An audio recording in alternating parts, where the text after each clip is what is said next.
Hello, I am Jonathan. And I'm Rob. And together we are Antique Antique Dust. Dust. Woo! Woo! And we are following the delicious delights that is Downton Abbey.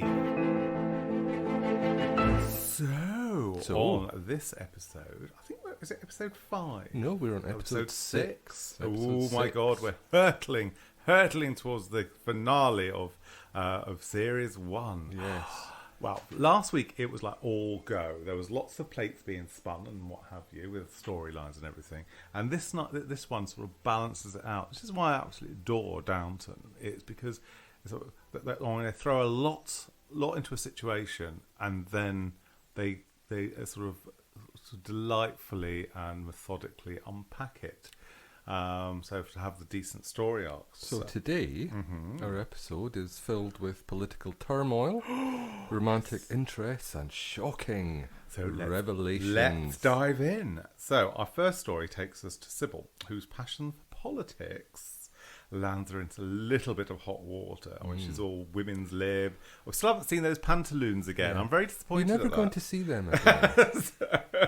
And to be strictly accurate, she's not into women's lib because women's lib didn't exist. She's into votes. It's votes for ladies. Votes for women. Yes. So Branson. So we open the episode with the liberal candidate for the election, sort of giving a speech and being heckled by some ruffians that don't agree with changes, and you say the women have a right to their voice, to voice their vote, and they say, well, the next thing you're doing is have the dogs to be able to bark, and it's just like, yeah. So I think this is as politically as sort of extreme as Downton ever gets, really, with regards to political things. I think there are other more political things to come, but there's a few. For the moment, we'll stick with this. So there was a little bit of a hoo-ha. Yeah. So apparently there's a by-election in Ripon, and this is May 1914. So we can begin to expect to hear some rumblings from the continent, but yeah, so there's a by-election, and Sybil's there, and she's supporting presumably the Liberal candidate. Yeah, well, and she was very interested in that, and that's a little bit causing a bit of a clash with the family, because Lord Grantham was not quite keen. Well, Bates drops a clanger. So, because they were talking about the sort of being in town and again a little bit roughy-tufty, and he thought Branson, the driver, is influencing Sybil, but it's really the other way around. Branson has an interest with regards to socialism and politics, but I feel he's got a bigger interest in keeping his job. Yes, because it's been very, very... So, because Sybil... although her heart's definitely in the right place, and I'm really liking Sybil, because she started off a little bit airy-fairy, but now she's got a bit more gumption than the other two sisters, Edith and Scary Mary. Well, I think she has a different approach, a slightly different attitude, but what she does have, and we can see in this episode, is some naivety. Yes. Because she seems to think that there'll be no repercussions of not only attending a rally but getting members of the staff involved in it and so on. So I think she is showing her naivety. She is showing her naivety, but she's also inspiring others, because there was a really lovely scene with Gwen, who's desperate to become a secretary, and she's had 2 letdowns. One which she actually went to a job interview where we had the hilarity of them getting very muddy. So she hasn't been given that job offer, but maybe third time lucky. But Gwen is trying to resign herself to sort of her life in service. But Sybil says, "No, I'm championing you. I really am," and I think that is really it. It may be a little bit naive, but it's still sparking and giving people a voice. And there was a really nice scene on a political thing between Branson and Sybil when they were driving back from the first sort of encounter, sort of in Ripon, and he was saying there's the aristocracy and the working people, and there's a big big divide. And Sybil said, "Oh, it's about Daddy." Sort of like, I think she's challenging Daddy. And he said, "No, he's a very good man, but so things need to change." On a general overall scale, it's not about the immediate circumstances. So I thought that was really quite interesting. But the whole thing comes to a bit of a head over the dinner table after Lord Grantham has discovered yes what's been going on. And he lays down the law. He certainly does. And he's the only gentleman around a table of lady friends, so he's sort of he's not picking. So his opinion is that he is the leader of the household, where in fact it's the dowager that is, although it's not her household anymore, but she has her sway, and also Cora. So there's a little bit of skullduggery going on as well, with sort of holding things away from Lord Grantham. Because he's all set to blame Branson for everything, and then Cora reveals that she actually asked Branson to accompany Lady Sybil, presumably for her protection a little bit. And, well, I guess Lord Grantham's not too pleased to discover that things have been going on behind his back. Yes. And so he forbids her for doing anything more political, and she was a little bit nose out of joint with that one. And she disobeys him. Yes. So, and then she goes back. Well, we'll come on to that. And I think if we follow the political story with regards to Sybil, if we follow that through, because she goes back for the Count, but she tells Daddy that she's dealing with something with probation service, or no, it was a ball charity. It was a charity event that she's going to attend, but she's not. But it's a committee meeting that she was going to, but there isn't a committee meeting. She's going for the Count, and Branson takes her again, and he only finds out that she's going to the Count when she alights out of the car to go to listen to the Count. He said, "No, I don't allow this," and she said, "Well, no, you can't disallow it, but in a playful way rather than a dictatorial way." And then there's a little bit of a hoo-ha. And some ruffians come along who have been drinking beer and start. I think we can assume they are paid ruffians. Yes, and basically, sort of Matthew. So they start a fight. Matthew steps in to say, "Look, we need to come." Matthew works in Ripon, so he's been working late apparently, and ends up in the middle of this fight trying to help. Get Sybil out of it. Rescue Sybil, and Sybil takes a fall and bashes her head, and then we have sort of a bit more of the situation where she's taken to Matthew and Matthew's mummy's house, because mummy's obviously a nurse, and sort of attends to her wound, and Mary is called to come and intervene, and sort of smuggles her back into the house, but it all comes about. And again, it's all Branson trying to find a scapegoat for the actions of the daughter, which is quite sort of they're always trying to find a scapegoat rather than looking at themselves, which is a bit of an interesting sort of look. Well, it has to be someone to blame. Yes, and the daughter really stands up to Dad, Papa, and says no, and if you do get rid of Branson, I will leave the house. So, well, where will you go? I said, I will not. Well, it doesn't matter. I don't know, but I won't be here.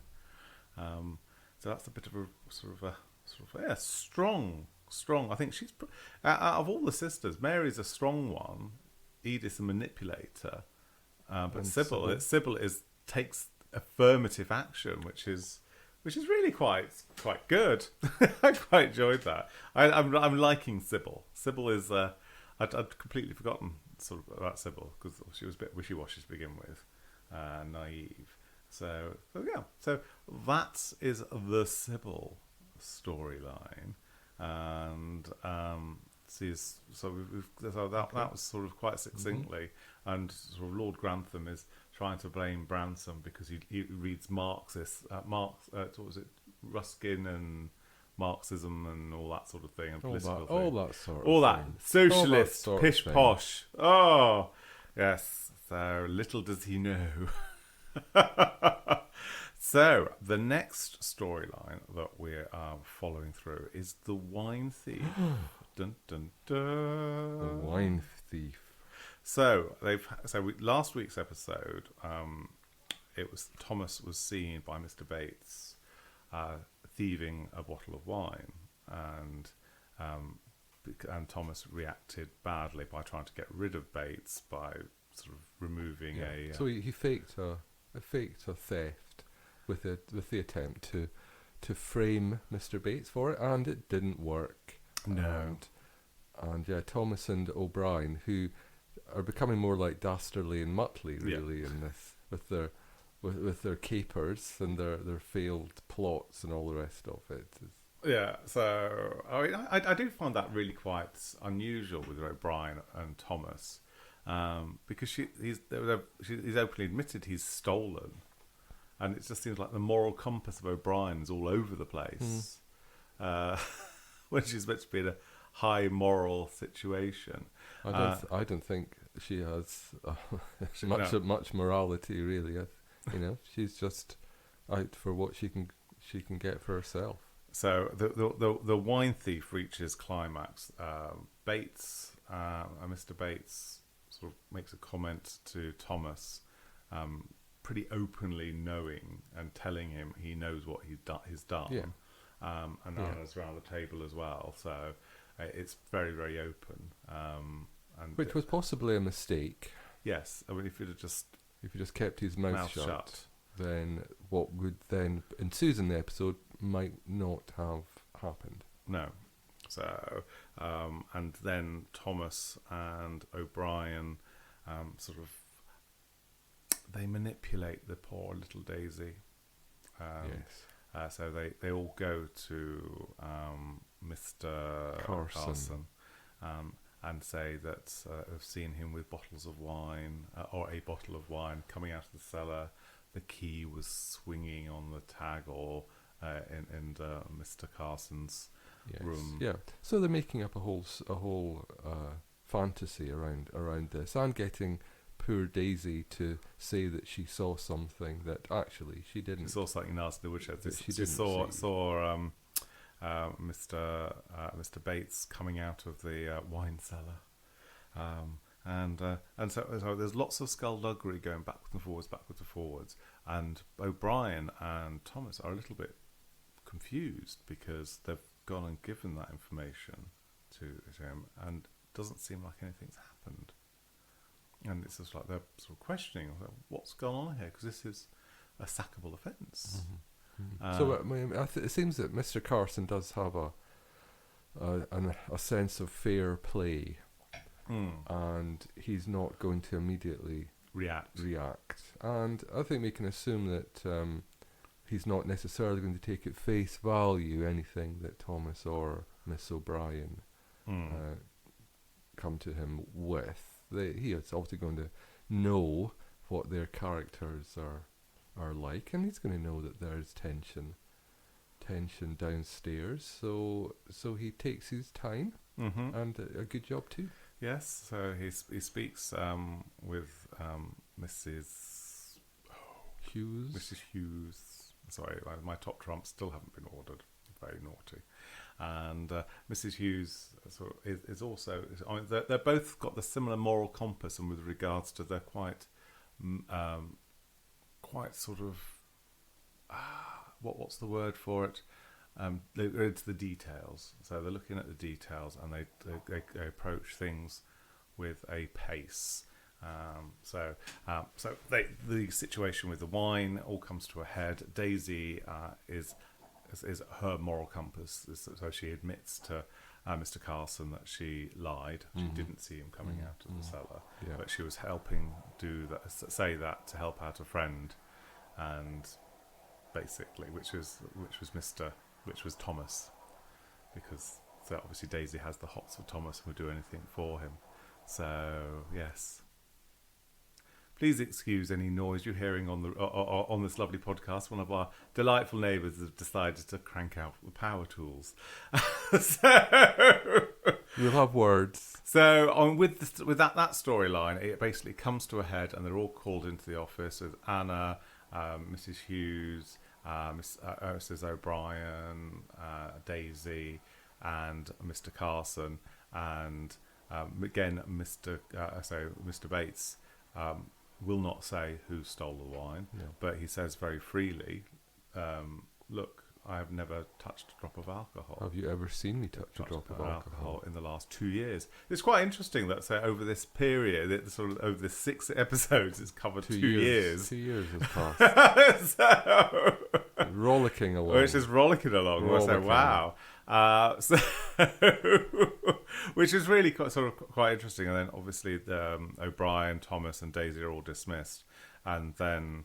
No, but when you say dismissed, they're not. They're asked to leave the room. The room. So basically, no one has been accused of stealing the wine. No one's been found accountable for stealing the wine. No. Obviously, Mr. Carson knows someone has stolen the wine. Yes, and I'm sure he's got an idea as to who possibly could have stolen the wine. Once O'Brien, Daisy, and Thomas leave the room, Mr. Bates says, "Look, I used to drink. Drink got me into trouble. I got caught stealing, and I have served prison sentence for it. But I have put myself on. I've sorted myself out." He's on the straight and narrow. And I think that creates a bit of a shock with Mr. Carson and Mrs. Hughes, Anna. And with Anna. But Anna's still supportive. I mean, it's taken a lot, because she knew there was a story, and and the story is now sort of unraveling, and it's being sort of drip fed along. Mr. Bates offers his resignation, but Mr. Carson refuses to take it. He said, "Let me think about it and discuss it with his lordship." Well, I think his lordship knows about Mr. Bates' situation. I think it's possible. It's Yeah. possible. We'll find out. Yeah, we will find out in the ensuing episodes. A little glass of water there.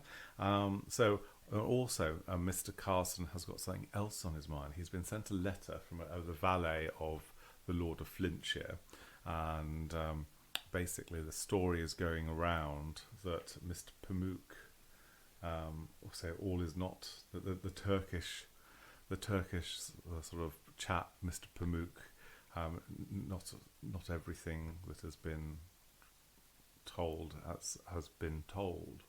And that was very insightful. I know, it's very insightful and sort of very wordy. Thanks for that. Which is going to be putting into question Mary. Yeah. So basically, there's rumours circulating in and around London about what happened to Mr. Pamuk and what Mary's involvement was, and so Mary's position in society, I think, is becoming.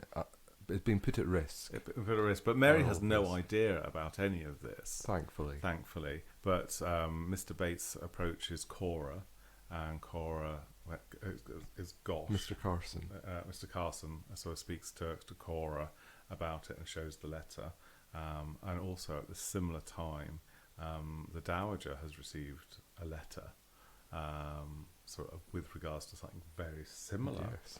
And Cora admits to the Dowager, I say, "Look, yes," and we'll say, and I helped, and that's it. And she's saying, "I will not disown my daughter," and I think that's really good, because it strengthens her character for the Dowager. Because I think the Dowager has been a little bit dismissive, but I think now is I guess we're seeing that when it comes to family. Yeah. They will pull together.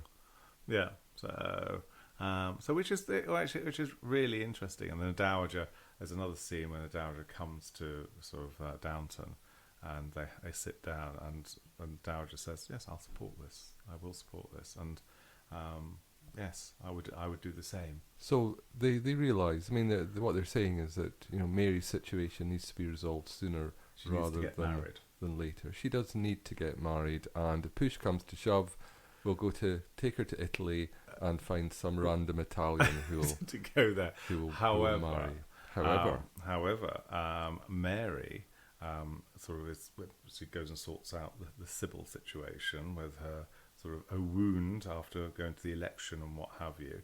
Her and Matthew have a heart-to-heart sort of when.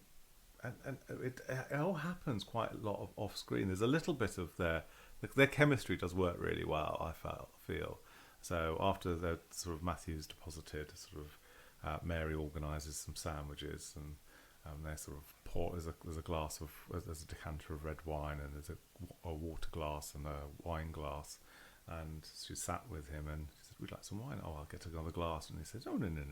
And so pours the glass of wine. She gets the wine glass, and he pours the wine in his water jug. And she's like, "Oh, you're not one for following the rules." And the little chemistry, there was a little tete-a-tete, and so they've been circling around each other. They've been getting a bit closer, haven't they? And now it's become very obvious that Sybil sort of was quite swoon rather, because he did his heroic, sort of dashing, sort of Prince Charming routine with rescuing her from a situation, and Mary noticed that Sybil was quite taken, and she was saying, don't lead her on, and don't break it, don't sort of upset her.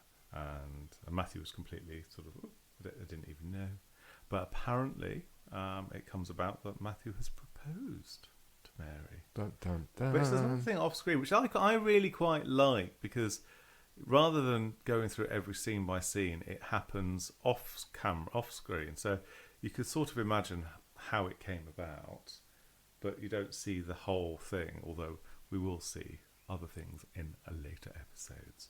But that is quite delicious. So Cora's quite pleased, and also so is the Dowager, and but she hasn't said yes. She hasn't said yes. She hasn't said no, yes. which is like ooh. And there's the other story, which is sort of rollicking along, is the under butler, the footman, who's taken with the Daisy. William. William's mother has sort of heart problem, and it's Matthew's mummy sort of says, look, she's got a heart problem. She doesn't want William to know about it, but it's the final days. And she was speaking to Cora and Mary and said, what should we do? And Cora said, well, we can't do anything about her wishes. And we can't do that. And sort of Matthew's mummy also says, right, okay, so we can't do anything. But Mary has a little bit of a good rapport with young William. Sorry, I will get the names right. Yeah. There's a piece of paper right behind you that's got all I know, the but names it's on very, it. very, very, very fine print, and it's got hundreds of names on it. So that would be a very dull podcast. So Mary sort of learns of William's sort of. He has a natural ability with horses because there was horses on the farm that he was brought up in, and he went into service to please his mother, although working with horses is his passion, but he didn't want to upset his mother, so he did something so his mother could be proud, hence that's Becoming why a footman. that's why becoming a footman. But Mary says, right, you need to, I think you should go and speak to your mother. And she says, oh right, okay. She hasn't said anything in letters, and I can't go all the way home. It's quite curious, though, that William says that the family house is too far away to visit on his half day, but as subsequent events, when we actually get to know William's father and so on, that turns out the house isn't actually all that far away. But it's probably a long way to go for his half day off. So Mary also says, I'll organise for you to have a couple of days and you must go. Because I heard someone, I can't remember who, speaking in the village that she was rather poorly. So she's got a heart. She does. I mean, she's does. frosty, But she does thaw Her out. heart's in the right place. It's in the right place. So we have that. So the Mary thing, it was quite nice and it was quite gentle. It was a very gentle episode. It just washes over you very delightfully.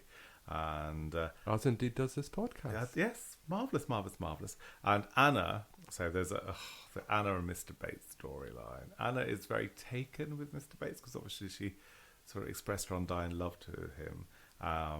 And when they're in the courtyard after sort of he's offered to tender his resignation, they go in for a kiss, and it was like there was really sizzling chemistry. And then someone sort of takes the bottles of wine out, or sort of there's clanking in the background, and then she suddenly turns around and scurries off. That is just very, very lovely. So I can't wait for the next episode. So dear listeners, what did you think of this lovely, gorgeous episode of Downton Abbey? Was it all you imagined? Oh my gosh! I can't end it there, can we? Because we've got the Edith storyline. Yeah. So see, this is what happens when we don't follow the very script. carefully prepared outline I did earlier. In the midst of all the turmoil that's going on in the house, Edith found herself unexpectedly captivated by an admirer. Sir Anthony Strallan, the chap that we couldn't remember his name in last week's episode, and he turns up to offer to take Scary Mary offer a drive in his open-top Rolls, but she sort of politely declines and says, "Oh no, I'm in my horse." I've saddled up the horse. I'm off, and then Edith asked to accompany him, and he's a little bit taken aback, shocked, but they go out for a lovely little drive, yes. and they find a common ground, and Edith is very charmed. Mm-hmm. Yes. But also in their conversation in the car, we start to get the first hints about wider world affairs, as Sir Anthony's talking about the Kaiser and so on. So it's they're not completely immune. No. To what's going on in the wider world. No, they're showing a little bit more knowledge, but I think it's interesting that other people come in and sort of with the wider knowledge, where the Granthams, they're more concerned about what's happening in their orbit. They're less concerned about the wider orbit, it seems. But Sybil's now getting interested, and then there's sort of bits of the family they're very look within themselves rather than look out of themselves, because they're keeping their traditions around. So and so Anthony Strallan is a little bit taken with Edith. I think he was a little bit disappointed with Mary declining, but it was on the cuff, and then there seems to be a little bit of a. Yeah, well, he turns up. He turns up just uninvited. Uninvited. Just on. He was passing with an invitation. And Mary assumes that it's for her, but actually no, it's not. For Edith. And Edith just says, "Yes, I'll go." It doesn't even know what the tickets are for. I've got some tickets. How lovely. So Edith seems a little bit intrigued. Now, it always makes me feel, because last week's episode, Mary was saying to Edith, "I can have him if I want him, but I don't, so I'll get him on the hook." And she did get him on the hook, and then dropped him again. Yeah. And now it feels a little bit like, because now she sees Sybil with Matthew, or Sybil's attraction to Matthew, and now she's suddenly realising Matthew is something. So there's a bit of a play game going along here, but there does seem to be passion, because they did have a kiss. They did, which is very, very lovely. So I think we have covered most of the bits and pieces. Oh, Mrs. Patmore, it's been diagnosed that she has got cataracts. There are treatments that she can have, but Mrs. Patmore is a little bit reluctant to do that because she'd like to keep the sight that she has. There are risks attached to these newfangled treatments, and she's not. She's not 100%. But so it's not looking good for Mrs. Patmore. No. But so we meet more. We get to know Branson a little bit more, because we didn't have any of Branson in last week's episode. So we have a little bit more of Branson, and sort of, and he's a sticky wicket because his politics are there, but he's very open about his politics. So it's one of those things. Anyway, there, dear listeners, this is now the end of this podcast. I can't think we've missed anything else. No, I think we've covered everything. Covered all of that. Although you did make a nice little mention with regards to the Turkish ambassador. Oh, yes. It's one of the glaring historical inaccuracies is that there was no Turkish ambassador at that time because Turkey didn't exist. It was the Ottoman Empire. Yes. Turkey didn't come into existence until the 1920s. Because Istanbul was Constantinople, wasn't it? Yeah, no, it's Istanbul, not Constantinople. It's been a long time gone, Constantinople. So, dear listeners, please do inbox me any of your sort of insights of Downton. We would love to hear you. We are all social media networks at Antique Dust. So, it's now me, Jonathan, signing off. And Bob saying goodbye. Bye-bye.